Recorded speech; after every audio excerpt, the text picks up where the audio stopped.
going on, YouTube? This is Breezes with the Fighting Post. The reason why I'm making this video is all the news that's been circulating, Gervonta Davis and Lomachenko, and the fallout that was their fight plan. Everything seems to be pointing towards Shakur Stevenson now facing Gervonta Davis. Before talking about that, I kind of wanted to highlight, this whole back and forth with Lomachenko and the Gervonta fan base. So I'm seeing on both sides of the coin, on the Lomachenko side, a lot of his fans are saying Lomachenko's been wanting the fight for years. Why is Gervonta fighting him now? We've been calling for the fight since 2016, 2017, or whatever. On the Gervonta side, we see that, Lomachenko's ducking, he's pricing himself out, and all that kind of stuff. The truth is typically somewhere in the middle. Personally, I think if Gervonta and Lomachenko fought right now, and this might be controversial, but I don't think that fight would be competitive. Not because Lomachenko isn't a great fighter. He is. He's proven that with the competition that he's faced. But Gervonta is just, I don't know how many more fights we have to see before the general boxing public agrees that this guy's a special talent. I know that he hasn't faced the stiffest competition, but he passes the eye test like no other fighter. He's knocked out or knocked down pretty much everyone he's gotten the ring with the exception recently of Isaac Cruz.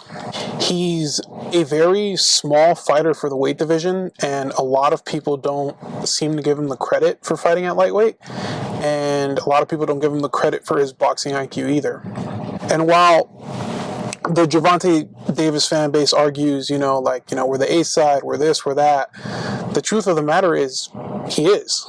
And a lot of fighters, I'd say are very prideful when it comes to negotiations and their market value. Gervonta knows what he's worth, and he knows that, he'll typically call the shots with pretty much anyone he fights. And with that being said, Lomachenko, so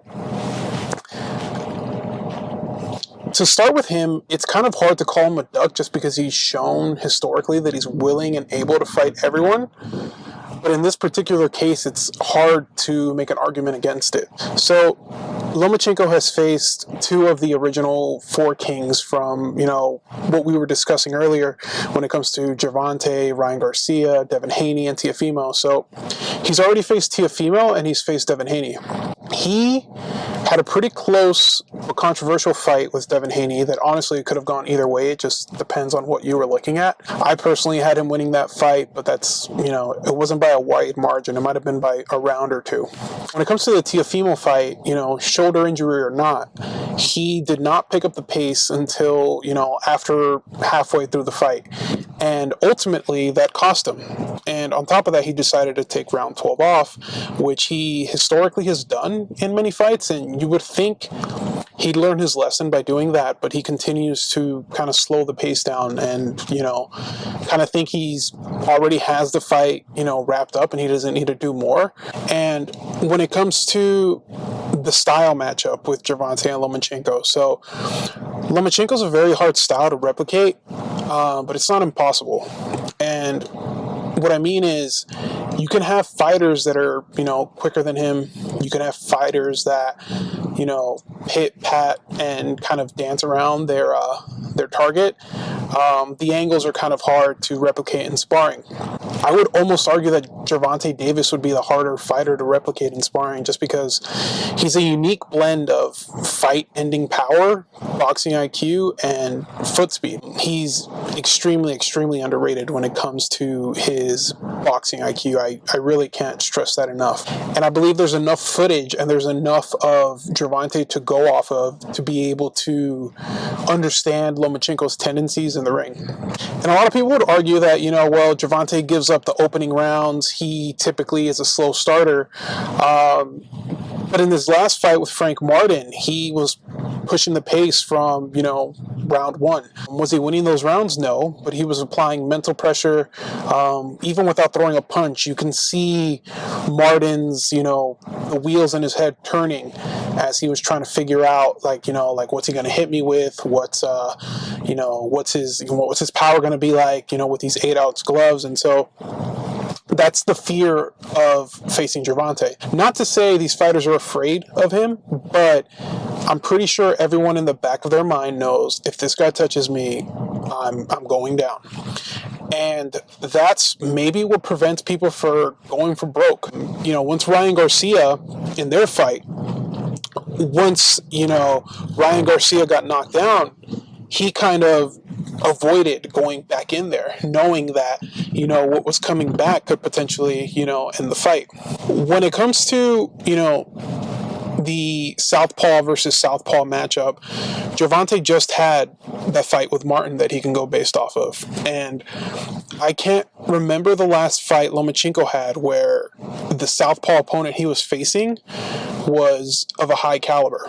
I think the last major one is Luke Campbell that I could think of off the top of my head. But, Luke Campbell, he's a solid fighter, Olympian and all that, I believe, but he was never a world beater. Even Ryan Garcia was able to stop him when he was still, on that prospect level. So I think Gervonta, and again, Frank Martin isn't the highest level of competition, but, he did recently face a southpaw that has similar dimensions to Lomachenko and, can provide some of those physical attributes that, in regards to speed and power that, Gervonta could potentially use in that matchup. I guess in saying that, I have a lot of respect for Lomachenko. What he's done in the sport has been great. But unfortunately, the timing is just, it's old lion versus young lion. And Gervonta is at the peak of his power. And Lomachenko, yes, he had that impressive performance with Kambosos, but he's not the fighter he once was. We give Gervonta a lot of flack for starting off the fight slowly, but Lomachenko kind of suffers from the same thing. Except when it's Lomachenko fighting, people tend to say, oh, he's collecting data. But with Gervonta, it's just, oh, he loses rounds in the beginning. But again, this is something that, I don't think we're going to be able to see anytime soon. With recent news that Lomachenko, wants to take off and enjoy, his family and, enjoy the fruits of his labor. I don't think that was, him thinking, oh, I'm going to come back. The last time we heard him make a similar excuse was for the Shakur fight. And when he came back, he fought George Kambosos. And, still no word on Shakur.